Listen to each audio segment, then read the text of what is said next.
72 hours. That's how long I'd been married when I watched another man walk out of my wife's sleeper cabin at 3 in the morning. Not just any man, her ex. The one she said she'd left behind forever. The one who, according to her tearful confession 6 months before our wedding, had nearly destroyed her ability to love again. He was wearing the hotel robe I'd left in her room. The one with our honeymoon resort logo. The one I draped over her shoulders that morning when she said she was cold. I stood there in the corridor of the Orient Express, champagne still warm in my hand from our midnight toast, and watched him button his shirt. He didn't see me, but she did. And the look on her face when our eyes met told me everything I'd spent 2 years building was already ash. This is the story of how my marriage ended before the honeymoon did, and how the worst part wasn't the betrayal. It was realizing she'd planned it all along. My name is Daniel. I'm 34, a software architect from Seattle. I'm not the kind of guy who believes in fairy tales. I'm analytical. I troubleshoot for a living. I solve problems with logic. But when I met Rebecca at a mutual friend's wedding 3 years ago, logic didn't stand a chance. She was 29, an art conservator with a master's from Sorbonne. She wore vintage dresses and knew the history of every painting in every museum we visited. She read poetry in French. She cried at orchestras. She made me feel like every other relationship I'd had was just rehearsal. We moved in together after 8 months, got engaged at 14 months, planned a small, elegant wedding. 60 people, garden ceremony, no drama. Her parents adored me. My mom called her the daughter I always wanted. Our friends called us embarrassingly perfect. But there were cracks. Small ones. The kind you convince yourself are normal. 6 months before the wedding, she came home shaking. It was a Thursday. I was cooking dinner. She dropped her bag, sat at the kitchen table and said Elliot contacted me. My stomach dropped. What did he want? I asked. To apologize. To get closure. He said he's in therapy now and his therapist suggested reaching out to people he hurt. What did you say? I asked her. I told him I'd moved on, that I'm engaged, that he needed to respect that. She looked me in the eyes, tears on her lashes. I blocked him. Daniel, I need you to know that. He's gone. I hugged her, told her I was proud of her, that we were building something he could never touch. She cried into my shoulder and whispered, I'm so lucky to have you. I believed her. God help me, I believed every word. The wedding was perfect. June 14th. Garden roses. String quartet. Her vows made my hands shake. I promised to choose you every single day for the rest of my life. You are my safe place, my ending, my home. We honeymooned in Europe. 2 weeks. Paris, then the Orient Express from Paris to Venice, then a villa in Tuscany. The train was her idea. It's romantic, she'd said, showing me photos of velvet booths and Art Deco sleeper cars, like something out of an old movie. Just you, me, and Europe rolling past the windows. I booked the premium package. 2 adjoining cabins with a shared lounge area. Champagne service. 4-course dinners. Cost a fortune. I didn't care. I would have given her anything.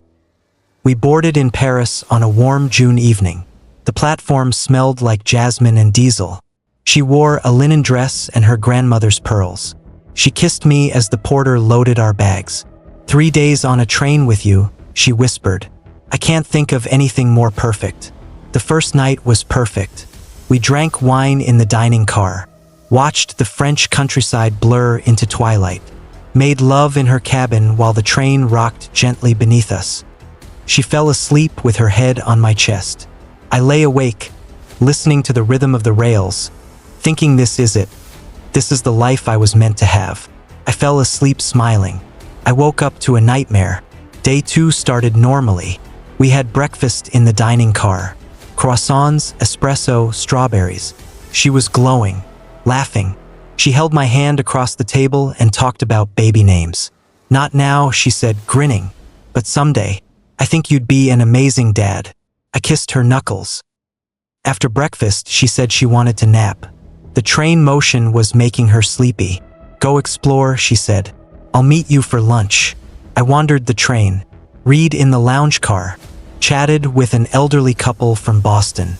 Around 11, I headed back toward our cabins. That's when I saw him.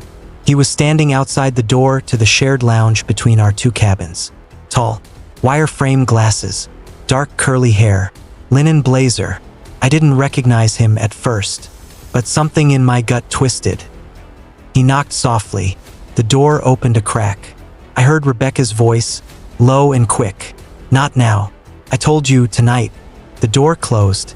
He stood there a moment, then walked the opposite direction down the corridor. I pressed myself into a doorway alcove. My heart was hammering. Who the hell was that? I waited until he disappeared into another car, then walked quickly to her cabin. I knocked. "Babe?" Silence. Then her voice, muffled. "Just a sec."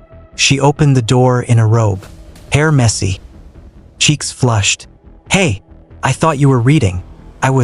Got bored. "You okay?" "Yeah, just got out of the shower." But her hair was dry. "Can I come in?" She hesitated. Just a fraction of a second. Of course. I stepped inside. The cabin was small. Bed, tiny washroom, window. Everything looked normal, except the faint smell of cologne. Not mine. "Did someone just leave?" I asked. Her eyes widened. "What? No. Why?" I thought I heard voices. "Oh, maybe from the next cabin? These walls are thin." She kissed my cheek. "You're paranoid, love. Come lie down with me." I wanted to believe her, but my hands were shaking. I made an excuse and left. I went to the lounge car and pulled out my phone. I opened Instagram, searched her tags, her photos, her old posts, and then I found him. Elliot. A photo from 4 years ago. Rebecca and a man matching the description. His arm around her. Caption, "Paris with my love." I zoomed in. Same glasses. Same hair. It was him. The man I'd just seen outside her door. My brain went into overdrive. Coincidence? Is he just on the same train?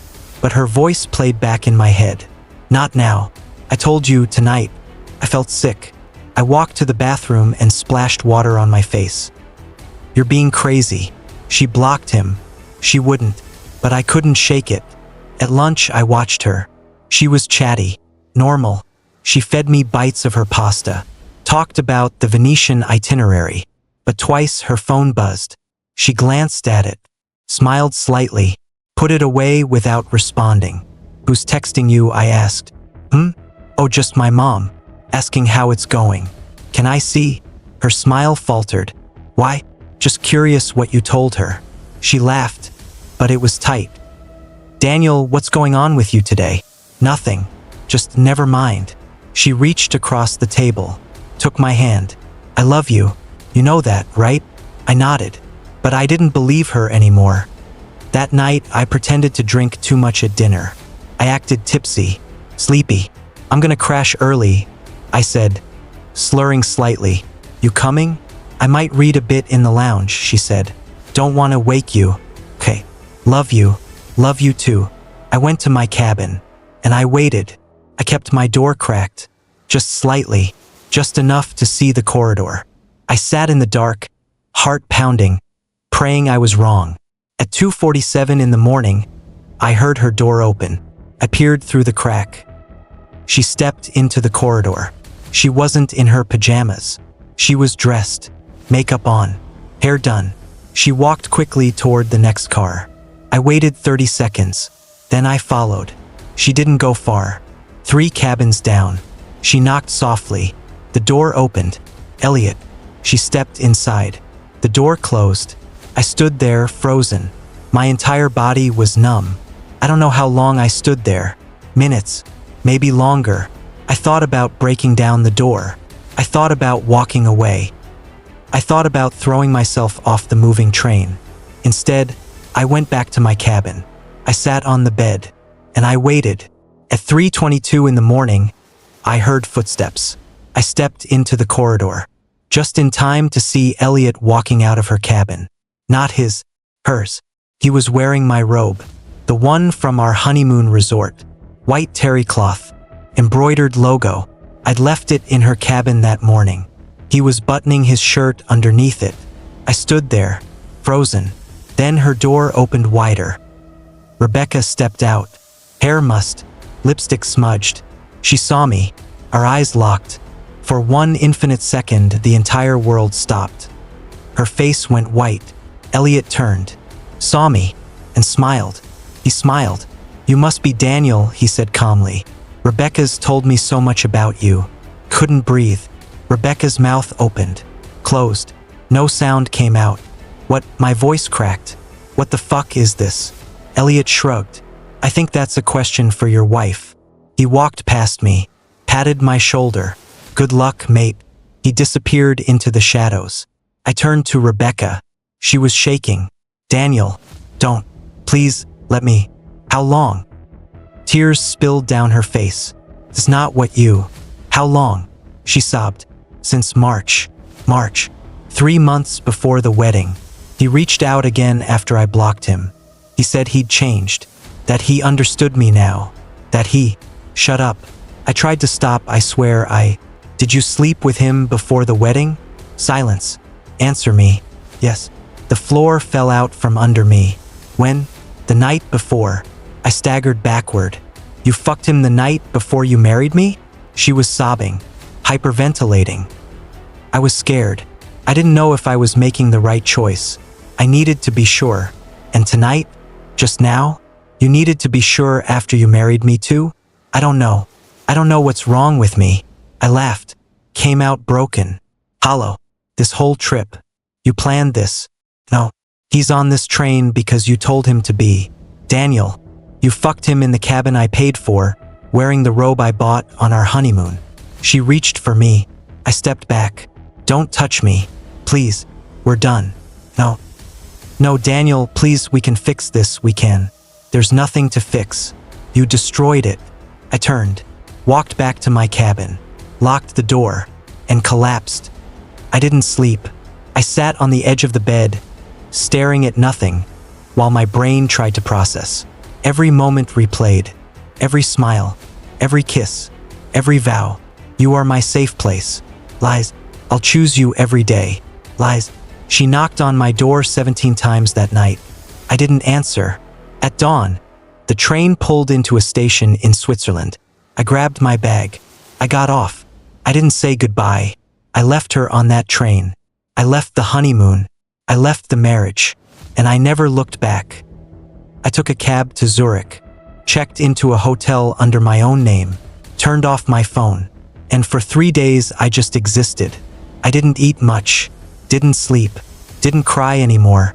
I felt hollow, like someone had reached inside my chest and scooped out everything that made me me. On the 4th day, I turned my phone back on. 214 messages, 63 from Rebecca, 41 from her mother, 18 from my mom, the rest from friends, her friends, people who'd been at the wedding. I ignored all of them except one, my best friend, Marcus. His message was simple. I'm so sorry, man. Whatever you need, I'm here. Apparently, Rebecca had called everyone, told them I'd abandoned her on the honeymoon because I was having a breakdown. She didn't tell them why. She didn't admit what she'd done. She painted me as unstable. I called Marcus, told him everything. He was silent for a long time. Then he said, Jesus Christ. Yeah. What do you need? A lawyer. I flew home a week later. Rebecca had beaten me there. She'd moved back into our apartment. Our apartment. I stayed with Marcus. My lawyer sent her divorce papers on day 9 of our marriage. She contested, said she wanted to fight for us. Her lawyer argued that I'd abandoned her, that the marriage could be annulled based on my mental instability. My lawyer presented evidence, kept receipts, train records. I tracked Elliot's Instagram. He'd posted a photo from the same train, same dates, tagged by Rebecca months earlier in a like on a travel blog post. Digital breadcrumbs, proof of premeditation. Her case fell apart. The divorce was finalized in 4 months, fastest I'd ever seen a marriage end. We split assets, no alimony. Marriage was too short. She kept the apartment. I kept my sanity, barely. The months after were the darkest of my life. I couldn't trust anyone, couldn't sleep without nightmares. Couldn't hear a train without feeling sick. I started therapy. My therapist diagnosed me with acute betrayal trauma and PTSD. Your brain is trying to protect you, she said, but it's stuck in threat mode. I had flashbacks. Her face when I caught her. Elliot's smile. The robe. Her vows. I'll choose you every day. I lost 15 pounds. Stopped going out. Threw myself into work because it was the only thing that didn't hurt. Friends tried to help. You'll find someone better. She wasn't worth it. You dodged a bullet, but it didn't feel like dodging. Felt like taking one to the chest. 6 months after the divorce, Rebecca reached out. An email.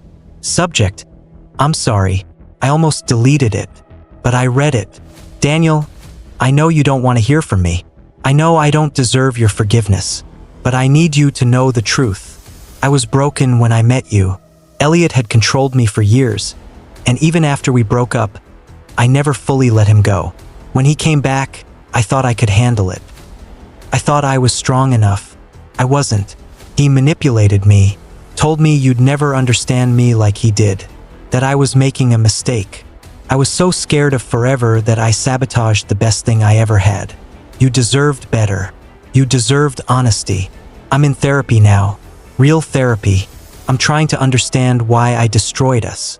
I don't expect you to respond. I just need you to know, I loved you. I still do. And I will regret this for the rest of my life. I'm sorry, Rebecca. I read it twice. Then I deleted it. It took 2 years before I felt human again. 2 years of therapy, of unpacking trust, of learning that her choices weren't my fault. I dated a little, nothing serious. I wasn't ready, but I was healing. Slowly, I learned a lot about betrayal trauma in those years, about why people cheat, about attachment styles, about the psychology of deception. Rebecca likely had anxious avoidant attachment, clinging and pushing away simultaneously. Elliot was a narcissist, classic. Love bombing, control, hoovering her back in when she tried to leave. And me? I was codependent. Ignored red flags because I wanted the fairy tale. Understanding it didn't erase the pain, but it helped me stop blaming myself. I found out through mutual friends that Rebecca and Elliot stayed together for about 8 months after the divorce. Then he left her for someone else. She called Marcus once, drunk, crying, said she'd ruined her life, asked if I'd ever forgive her. Marcus told her to lose my number. I never spoke to her again. Last year, I met someone. Her name is Anna. She's a veterinarian. Kind, honest, patient. She knows my story, all of it, and she doesn't try to fix me. She just sees me. We're taking it slow. I still have bad days. Days where I wonder if anyone can really be trusted.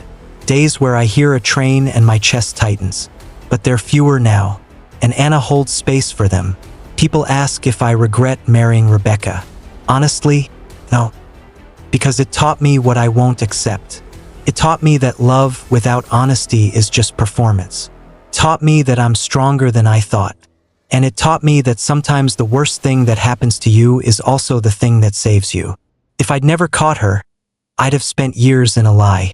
I'd have had kids with someone who didn't choose me. I'd have wasted my life on someone who couldn't love me the way I deserved. The train didn't destroy my marriage. It revealed it was never real to begin with. Betrayal doesn't just break your heart. It breaks your sense of reality. It makes you question every smile, every touch, every whispered I love you. It makes you wonder if you ever really knew them at all. And the answer is usually no. You didn't, because they didn't let you. If you're watching this and you've been betrayed, I need you to hear this. It wasn't your fault. You didn't miss the signs. You didn't drive them to it. You loved someone who wasn't capable of loving you back the way you deserved. And that's on them, not you. Healing isn't linear. Some days you'll feel strong. Some days you'll feel shattered all over again. Both are okay. Let yourself feel it. Let yourself grieve. And when you're ready, not when anyone else says you should be, but when you are, let yourself try again. Because there are people out there who will choose you every single day, without hesitation, without betrayal, without lies. I saw my wife's ex on our honeymoon train. What he did in her cabin destroyed our marriage. But it didn't destroy me. And wherever you are in your story, whether you're standing in that corridor or you're years past it, know this. You will survive this. You will rebuild. And one day you'll be grateful it ended. Because it made space for something real. 72 hours. That's how long I was married. But it took 2 years to divorce the pain. And a lifetime to understand that sometimes the worst thing that happens to you is the best thing that could have. The train kept moving. And so did I.